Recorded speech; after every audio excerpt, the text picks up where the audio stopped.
Hi, it's Selena Weeks here, founder of Manik Mag, and today I got the exclusive with Jiwe and Jayda of the Sundance documentary series Brick City. Let's go upstairs and see what they have to say.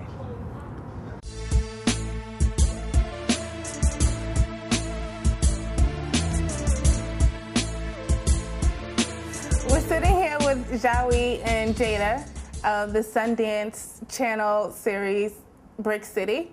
Can you guys tell us a little about the show? Well, how you doing? Good, how are you? Good. Thanks for having us on here. Brick City is a documentary that was produced by Mark Levin and Mark Benjamin, and executive producers Forrest Whitaker. Brick City is just a documentary about the change that Newark is undergoing. It features Jiwe, myself, my fiance, Creep, and it shows what we go through in our personal lives changing, being more positive, and it also shows how we make an impact on our city and our community. It also features Cory Booker, but it's very important that they see the real, and we are the real.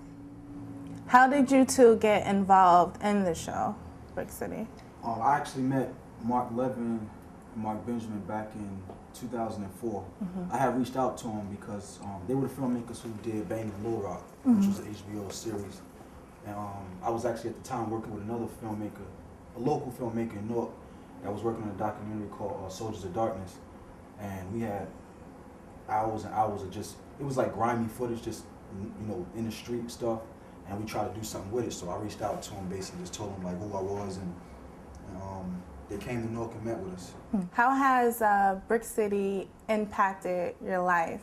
When Mark came to speak to us, we were kind of skeptical at first because at that time I wasn't even reunited with Jiwe.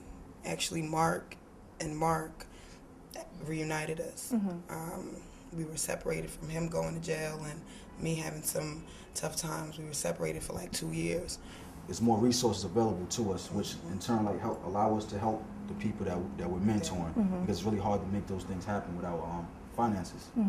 Right. We have a brother and sister organization. My organization is called Non-Strong Women. The program that I really wanted you guys to be a part of is called Non-Strong Women. I think that everybody should try to maintain like at least a B average. And even if it's not possible, that's what I want us to strive for, right? Okay. You gotta be serious about this. You feel me? If I didn't think that you were gonna be serious, I wouldn't ask you to come. Like, you know how in gangs, to get brought home, you bang bang, you fight. Everybody know, you know, that's what I did. We gotta switch it around because we're ladies.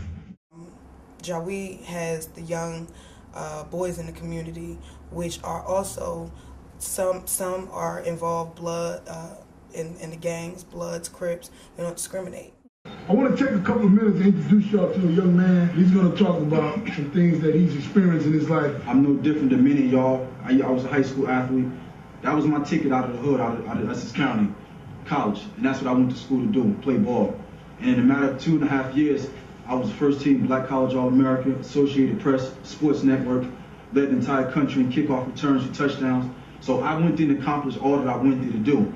But at the same time, I drug my lifestyle there with me, gangbanging. I caught a first-degree assault and attempted murder a month before the draft. Bailed out, and they told me they didn't want to fuck with me, man. They didn't want to deal with me. They didn't have no room for that type of stuff on their ball clubs. This is my first day stepping on the field since 2004, when I didn't make that draft. And a lot of y'all are still thinking this lifestyle is something to be glorifying and playing with, and it ain't nothing to play with. I don't care who's telling you anything otherwise. I've done this. I've been blood since I was 11 years old. So this is not new to me. And I ain't got nothing to show for it but tattoos with dead homies, nightmares, and obituaries. What has been some of the biggest challenges That's one of them. in like advancing either like yourself and your organizations? Let me So just jump on it. I'm gonna be real quick. I'm gonna tell you one of my biggest challenges is the balance of being, because this is new to me now, being a role model and a public figure, but still being a homie.